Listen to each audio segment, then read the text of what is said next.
Oh God, we're doing a podcast.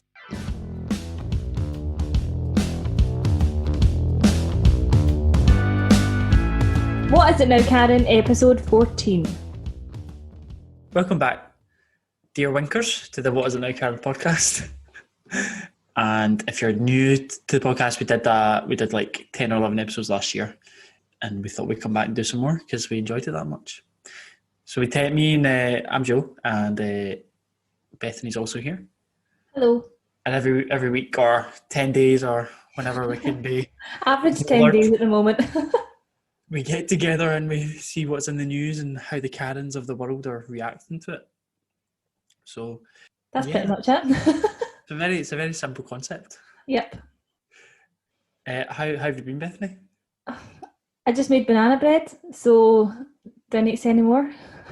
Well, that's peak lockdown, isn't it? Yeah. Do you know what? I've only started making it recently, and I think some sort of like osmosis happened to me because something happened and I was in, I just found myself making it one day. Like, I don't particularly remember deciding that I was going to make it. And that's not the meaning of osmosis, though, babe.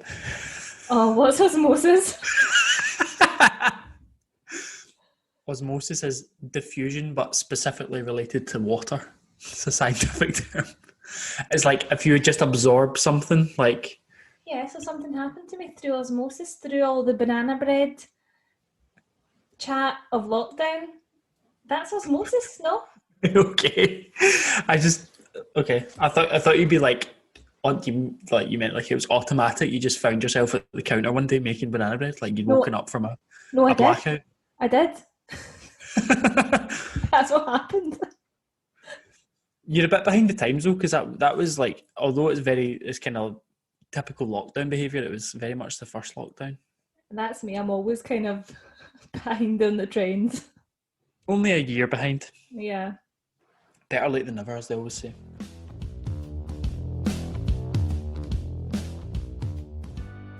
So if you listen to last week's episode, you'll know that we had our first guest on the series, our very good friend Chloe, who is an artist and a designer and was on to speak about ableism and disability visibility, and it was all interesting, so you can go back and listen to that episode.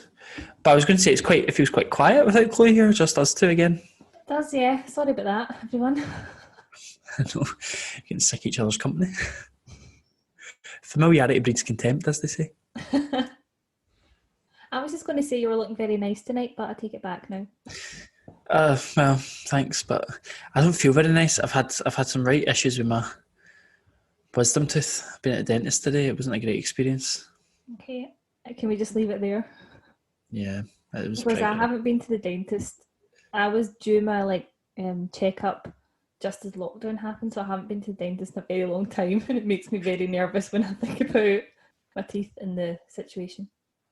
But see, to be honest, that's the first time I've been to the dentist in about 5 years.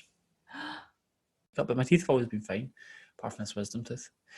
So he says they might have to come out at some point, but I'm hanging on to them for dear life at the moment. Because I really can't face the trauma of having teeth cut out of my head. Yeah. I got mine taken out a few years ago, and I think it was all right. Got a few days off work, so. How were you after it? Were you? I think I was in quite a lot of pain, and I worked in a call centre at the time. And I remember I'd sort of scheduled a few days off because I told them kind of what was happening, but the healing time, it took a bit longer for mine to heal than what I was expecting. And I think my work were expecting me to come back in. Obviously, I couldn't talk, and I worked in a call centre, which is quite it was quite difficult when you can't actually talk. So should have got quite a fair bit of time off work, which wasn't too bad. No, that's what somebody was telling me at work. I was like, if you need to get them out, like you need to like book it, like do it in advance and like make sure everyone knows you're going to be off for like 2 or 3 days because it's like you need the time off. But he said to me at the end, he was like, so we'll give you some antibiotics, keep taking paracetamol and ibuprofen. You can get this. He was like, oh, you can pick up some, what do you call it, like Corsadil gel to put on your tooth. You'll get that at the front desk. I was like, right, fine. Got to the front desk. She's like, that's a £5. Bloody skydiver. Shocking. What, did you not? Why didn't you just get it from the shop or the pharmacy? Because I thought it was going to be not gratis, obviously, because it's dentistry's not free. But I thought it'd be less than a fiver. It's essentially just like gelatinized mouthwash that's got like antiseptic in it. That's a horrible word. Gelatinized. Aye, but he says to me, eat a soft diet and you'll be irritating it when you speak. And I was like, right, no bother, I'll just become a mute and eat soup for the next week. But anyway, we'll get through it. Other than that, you're hanging on in there, just well, yeah, just. I think same. I was touching back to what something said last week. I would love to just go down to someone else's flat for a cup of tea, just sit in their living room. A change of scenery. Do you know what I mean? I'm either at work or in that bloody living room in this flat. I'm actually going stir crazy. Mm-hmm. Well, so you go out to work, but I go to work in my living room and then sit in my living room. Oh God. So I'm just thinking. So my day to day. So I woke up and went for a walk, and then I worked from home. And then I baked banana bread, and now I'm recording a podcast. I feel like this is peak lockdown.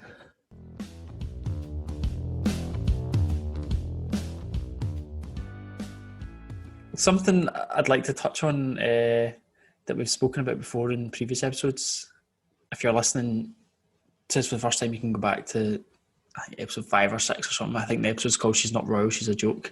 We spoke about Meghan and Harry.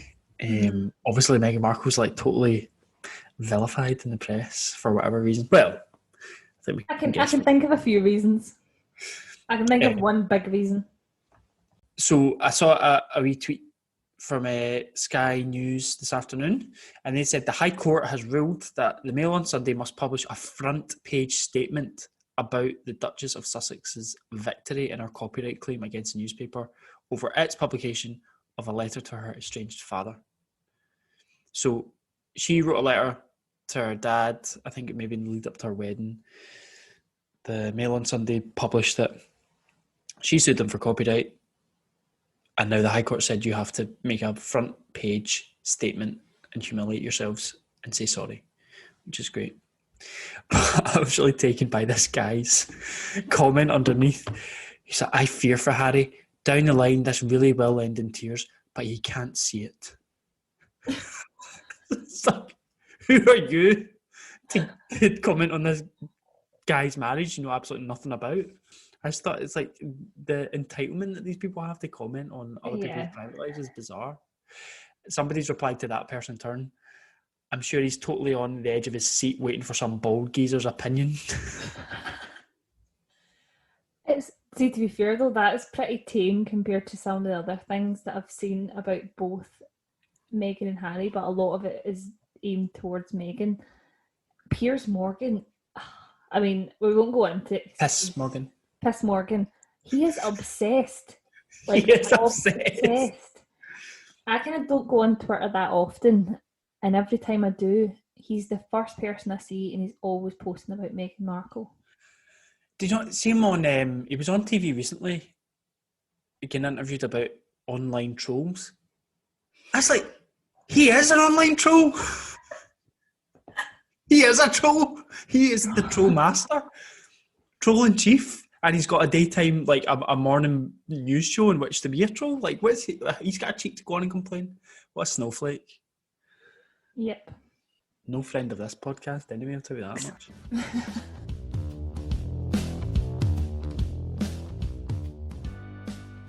I have a submission.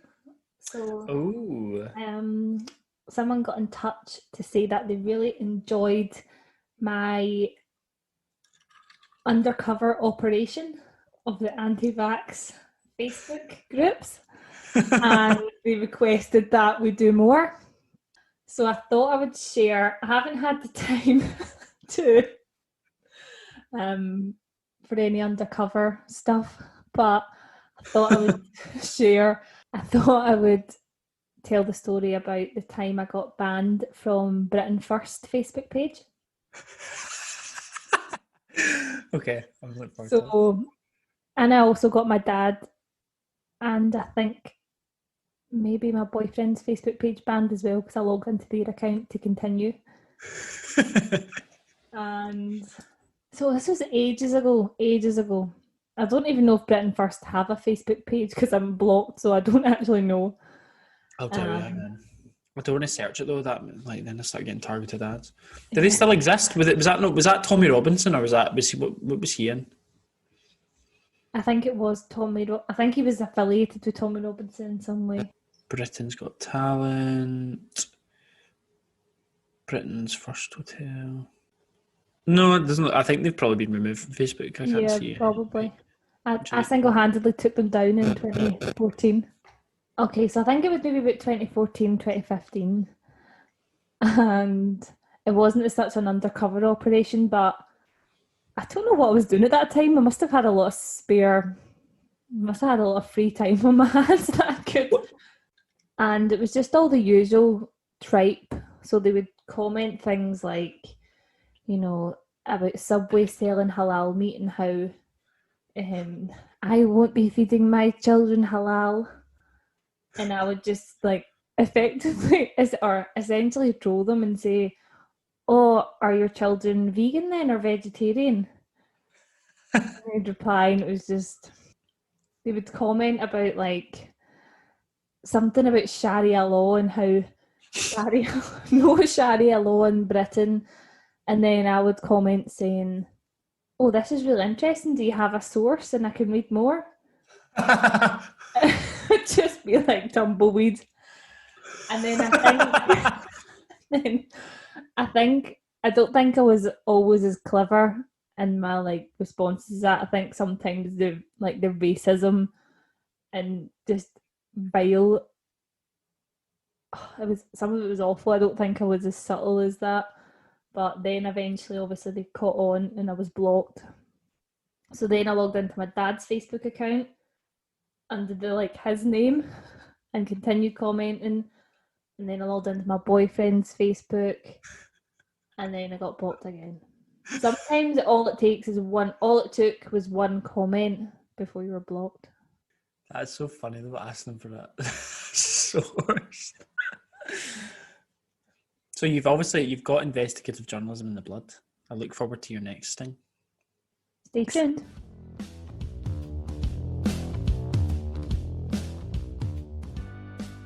I've also got a couple of submissions. Let me see. One relating to the last episode. Someone has sent us a message and said, "You're right that Morrison's is the worst of the worst in terms of shopping experiences. But if you think shopping at M&S is class treachery, then I dread to think what you'd say about me shopping at Waitrose." I've never even been to Waitrose, We've got a snob on our hands. I've been to Waitrose once and I honestly wouldn't go back. It was so expensive. I actually quite like, though, that we have some classy winkers. Well, I know we obviously appeal to a broad demographic. Yeah, quite highbrow. As long as we're not attracting Tories to the show, I don't care. Well, I feel like if you shop in Waitrose, it's maybe a slippery slope. Yeah, do you know how you have diabetes, but some people can be pre-diabetic, so unhealthy that they're about to get it. I feel like if you shop in Waitrose, you're a pre-Tory. Yeah.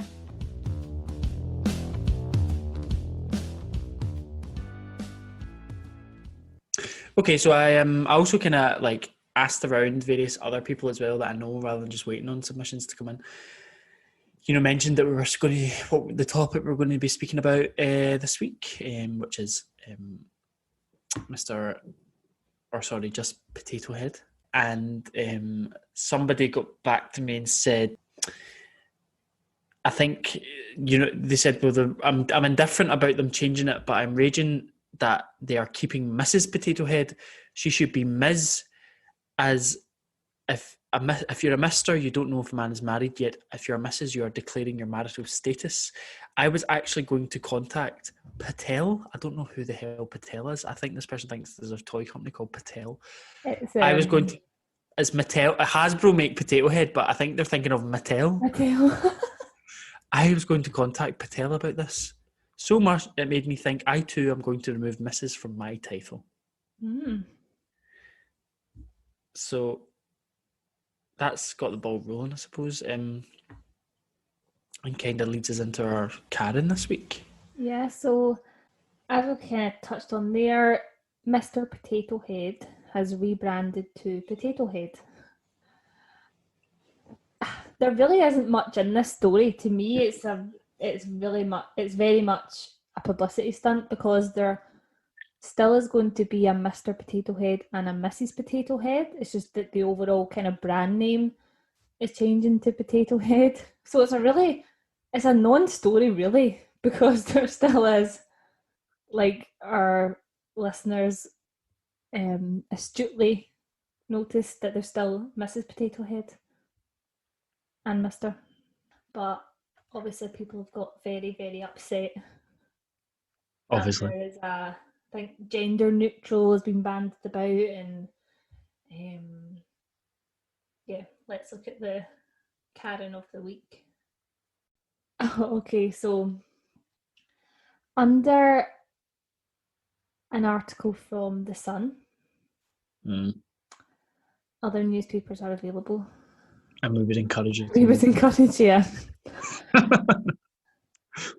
So the article is, Mr. Potato Head will now have gender neutral name to break away from gender norms. And Trish has commented, for God's sake, I had Mr. Potato Head as a child. Now all you snowflakes are taking away my childhood memories. Why don't you get a life and leave things alone? Fine if you want to be known as gender neutral. I haven't got a problem with that. But when you think you can take away my childhood memories, think again. This is totally disgusting. Yes, I am angry. Angry emojis and lots of exclamation marks. Loving the imagery there. I can't really imagine that, the woke PC brigade, as they're called, or trans people, are like. I love the idea that they're like actually entering our head and removing memories, like the Ponsieve in Harry Potter, like actually pulling memories out. Oh, it's like I said, to me this is a non-story. Like any trans person that I follow on social media or have, anecdotally or have read articles, not one has been campaigning or fighting for gender neutral Mr. Potato Heads. It's really like, I can't speak on behalf of that community and on behalf of all the activists, but I'm almost certain that nobody is campaigning for gender neutral potato heads, or not. Like, it's a potato. That's what I was going to say. Potatoes literally don't have a gender. Like, they're potatoes. I know. I basically share the same sentiment. Like, I'm not going to put words in other people's mouths, but like, I'm pretty sure nobody cares about Mr. and Mrs. Potato Head. Like, nobody cares. I don't think it's the great leap forward in trans rights that we were holding our breath for.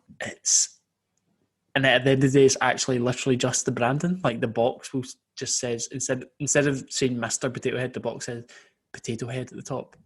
But depending on which one you buy, it still says Mr. or Mrs. Potato Head. And you get like wigs or moustaches. Like, there's literally no change to the toy. But if anything, it's still very gender conformative, because Mr. Potato Head has a moustache, Mrs. Potato Head has like lipstick.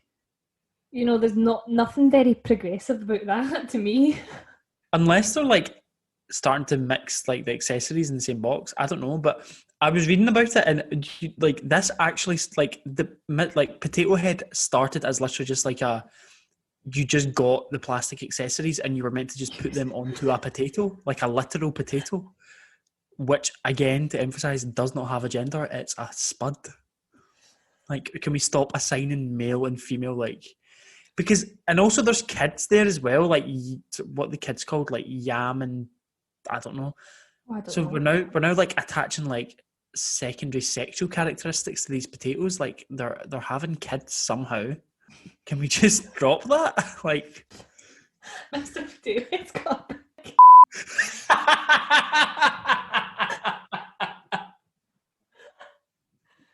Sorry, I'll probably cut that out. That's absolutely vulgar, Bethany. I know, sorry.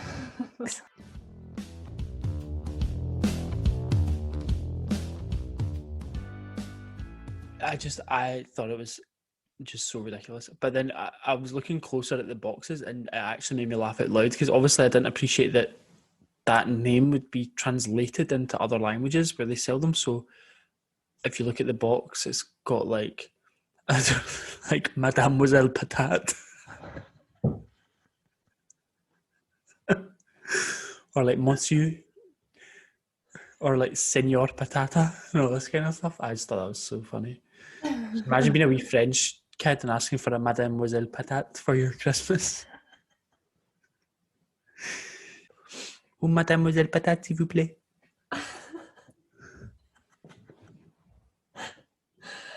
Oh, so I'm just looking at Trish's comment here. And it's funny how in her very first sentence she calls everyone snowflakes. Yet she is very, very, very angry, as she said herself. Also, like, is that really your fondest childhood memory of a potato head? Apparently so. Like, my fondest childhood memories are probably, I don't know, can't think of a specific one right now, but like probably like, I don't know, holidays or like birthday parties or like days out or something, or I don't know, not a potato. But you know, even if it is her favourite toy, like we've said, she can still get a Mr. Potato Head. It's just that the brand name has changed. But it's kind of time and time again, though, we see these kind of stories pop up all the time, and it's a kind of right-wing press try to stir this sort of divide between people. And yeah, like put an issue where there isn't one there. Like, yeah, trans people are stealing your now the trans people are stealing your favourite toys. Like, come on, how much further is this going to go? Yeah. But as we said, it's the same, you know, like at Christmas where there'll be an article about how you can't say Merry Christmas or you can't sing Blah Blah Black Sheep anymore. Like, these things just aren't the case, but the right-wing press sort of stir up this hysteria, and this, I think, is just a prime example of it. It's also a prime example of a company like probably just, you know, jumping on the bandwagon. Yeah. While it's hot. Do you know what I mean? They've had some insane publicity from this. You know, in an age where kids are probably more and more gravitating towards, you know, like gadgets and iPads and stuff, and probably younger and younger start to like move on to electronics rather than like actual toys. So again, like, that's not the, like, okay, fair play, move away from, yeah, let kids have a non-binary potato as a toy. Like, I really don't care, but also I'm pretty sure like the trans community also do not care. The only people that seem to care are Karens. Yeah. Talking about like gendered toys anyway. I think, see, if they were to say we're not having Mr. and Mrs. Potato Head, it's hard because I really don't care about Mr. Potato Head. But I really don't think having like gender neutral toys like generally is a bad thing. Like, it is a bit old fashioned, really. You mean assigning a gender to the toy, or saying that one? Yeah, like if it's like binary toys, I'm just saying generally toys for all genders. Oh, you mean like boys or girls can play with it? Yeah. All right, yeah. But I remember, I think I got like in fact, I remember one of my siblings got one Christmas got a doll, like a baby doll, when he was about 3. Yeah. 2 or 3, and absolutely adored it, loved it. Just like looked after it. You know how you always see like wee girls out with our wee pink prams and wee dolls, and he would do that. Yeah. God, I've exposed him on this podcast. But also, like, he's a baby. He's a child. Like, exactly. So you like teach boys from an early age, like, you cannot show affection or show any vulnerability or even care about another living thing. If you so much as pick up that doll and give it a cuddle, you know, you're a bloody wimp. Yeah, we want you to be. We want you to grow up to be emotionally defunct. I'm sure I had like a doll as well when I was a baby. I don't know if this isn't too much of a jump, but I cringe so much at all the gender reveal parties. Oh my god. Do you know there was a gender reveal party that started a big wildfire in California once? Like they set off fireworks or something, or like, I don't know, something sparked and it set all this bushland on fire, and it all, like there was a proper forest fire. The most disturbing one I saw was I know what you're going to say, I think. They painted the woman's belly as a baseball and the man was standing holding a baseball bat. Like that was the way. Oh no, I'm not thinking of that one. That was their way of announcing that it was a boy. But obviously that has other connotations. So that was the announcement because it was a baseball bat. It was a boy because it was baseball. So it was the girls don't like baseball, right? Gotcha. No, I thought you were going to say the one I saw, which was a woman who had some sort of kind of like smoke, like party popper thing, but in her bum. And then she farted. And it was like pink smoke that came out. Shut up, surely not. And that's how she knew it was a girl. Well, that's how you start them early on. Like you assign them assigned baseball at birth. Assigned baseball at birth, and then you get a Mr. Potato Head, and you just continue down that conveyor belt of being a man, and then that's you, you're a man. Given a Mrs. Potato Head, and that's you. You fire down that conveyor belt, and you get Barbies and dolls, and then toy ironing boards. Can we talk about that? Like, you can actually get toy kitchens and ironing boards, which is just mental. And and they're always in the girl section. It's just bizarre. It's like, what do you teach these wee girls to aspire to? You should aspire to be able to fold a perfect pleat in a pair of chinos within 10 seconds. That should be your goal in life. Get practicing now, because that's all you're going to do for the next 50 years. Ridiculous. I wouldn't say that I would, if I had children, that I would raise them gender neutral, because to me that just means allowing them to be whoever they want to be. I don't think there's anything particularly, like you said, your brother having a doll when he's younger, technically that's raising him gender neutral. Do you know what I mean? But what I really don't like are all these like, see like babies and it says like future heartbreaker, like future ladies man. Future ladies man, yeah. Or like if it's a girl, it'll be like, boys, my daddy has a gun, or something.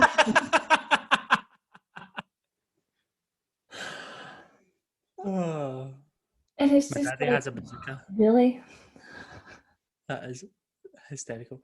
My daddy has a gun.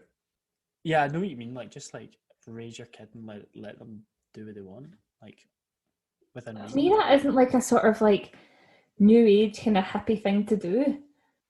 I would still. Maybe it was like for our gen when we were kids, it probably was. But like now when we have kids, we'll probably just be like, yeah, whatever, do what you want, play football, and wear a princess dress. Okay, whatever, don't care. I don't think I would go as far as to use sort of like they them pronouns or anything like that. I could imagine like my parents, for example, if I had a baby and said, like, Mum and Dad, can you just use like they them? It's not he or she. They would just be like, what are you talking about? But do you think? I wonder if this new. Oh, in fact, I was about to say, I wonder if this new genderless potato toy is going to have an impact on any children, and the answer is a big huge no, because as we've already discussed, it's literally just the name on the box. It's huge.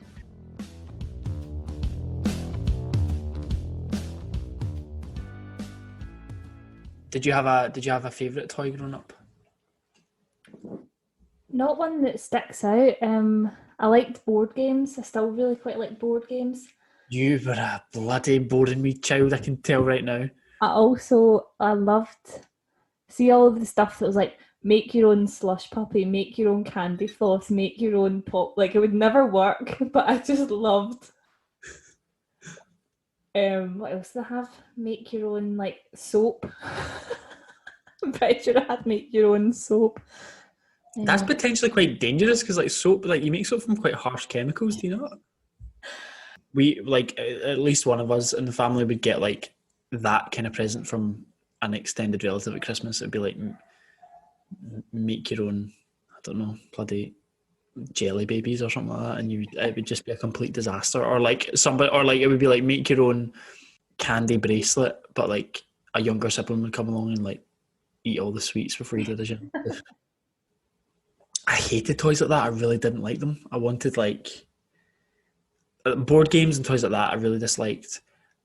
I wanted like, I don't know, like a Star Wars action figure or like any kind of like toy that I could like physically play with is what I wanted. Yeah, I did also like loved like colouring books, like spirograph, like stuff that you made things with like felt. Felting. Yeah.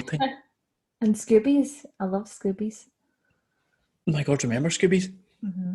There was several things that went like viral in primary school before like viral was a thing. Scoobies was one of them. Yep. Tamagotchis. Do you remember Tamagotchis? Everybody had Tamagotchis. Some people even had 2. I know. I remember for a while I got like the Argos own Tamagotchi. And just the embarrassment. That is like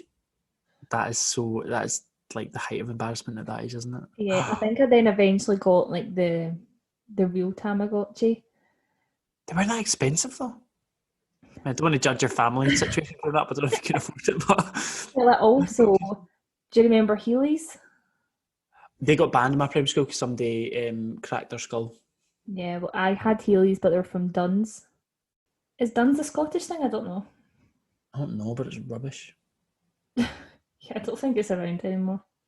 My favourite toy growing up was I used to have a Hackney taxi. You said my stuff was boring.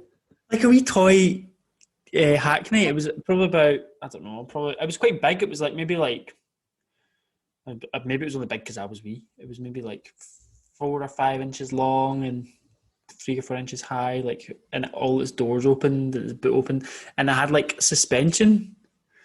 So I used to just play with that non-stop. And then one day I was playing with it, and it literally, I don't know, I still remember this day. I have no idea what happened. I was just playing with it, and then it just literally like exploded in front of me. Like it just went boing, and made this really weird like spring noise. Everything just fell apart. Like the top popped off, the wheels fell off, and the springs just like sprung out of the suspension. It was like it spontaneously combusted. I was so devastated. That and London buses. Actually, now it's all come back to me. See, when I was like 4, 5, 6, I used to be proper obsessed with like, you know, you just get the toy, like the road mats. Oh yeah. Absolutely obsessed. Like they had a very strange smell, didn't they? The carpety ones did. Polyester sort of smell. I had like the kind of laminated one. It's probably still, we've definitely still got it in the house. I remember it. I remember every detail. Like there's like an ice cream shop in a primary school, and it's like, but I was obsessed with that. Would honestly probably still like get the mat down and have a wee shot of it now. Like honestly, I'm that nostalgic about it. Have a wee shot. But I used to be obsessed with like getting like wee toy cars, like little like matchstick cars or whatever you call them, like Hot Wheels. Not necessarily Hot Wheels like racing cars, but like London buses or like normal cars, taxis, and like the holy grail for me was like an ice cream van. I really wanted an ice cream van, like a ice cream van to play with on my road mat. And I'd never ever got one, but my wee cousin had one. He had two, and he would never let me borrow it. And we used to physically scrap over it. I remember like physically fighting with him about this toy ice cream van. But I think that also relates to the fact I really wanted to be an ice cream man when I was wee. I wanted to like that to be my job. I worked in an ice cream van.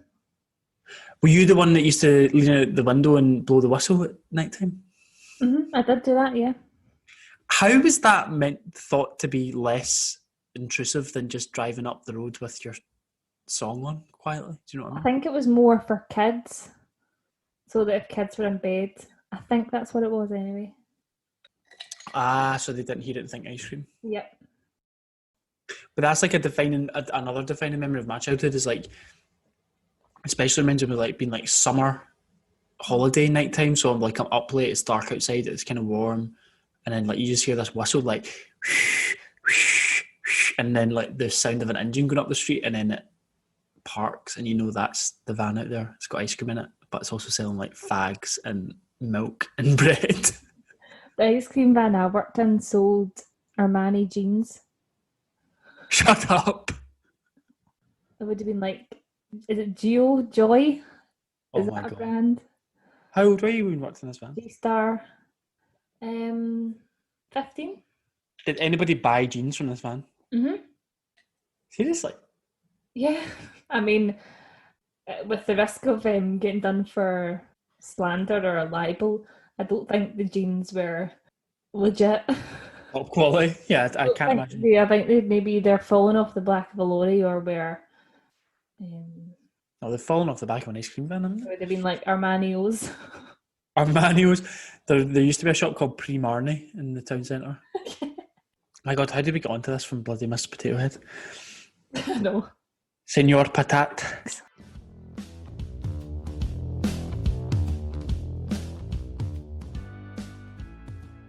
I thought we could play fill in the blank. I found one that we could play fill in the blank with. Okay.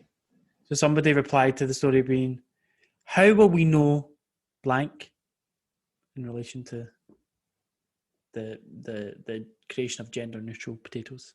Okay. So how will we know blank? What are we not going to be able to tell apart now that they're supposedly genderless? How will I know if Mrs. Potato Head needs thrush cream?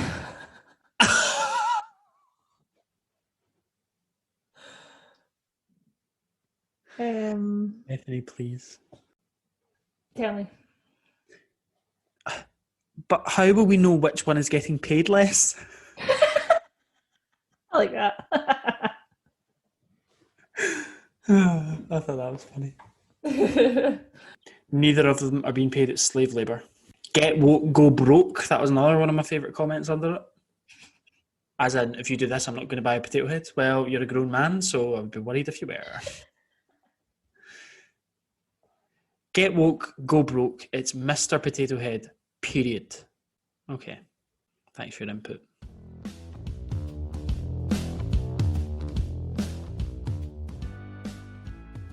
Oh, I just took my Fitbit off and it stinks. Oh. But you know what's I know exactly the smell that you mean when you take like your watch strap off and it reeks underneath. Yeah. Ugh. Well, that was a whistle stop tour of toys and gender and well, for you, not for me. I didn't partake in that discussion. If you enjoyed this podcast, make sure to follow us on Instagram. If you've got any stories you'd like to send in, where you can email us at whatisitnowkaren@gmail.com. Make sure to follow, like, subscribe, all that good stuff. We're on Spotify, Apple Podcasts, YouTube.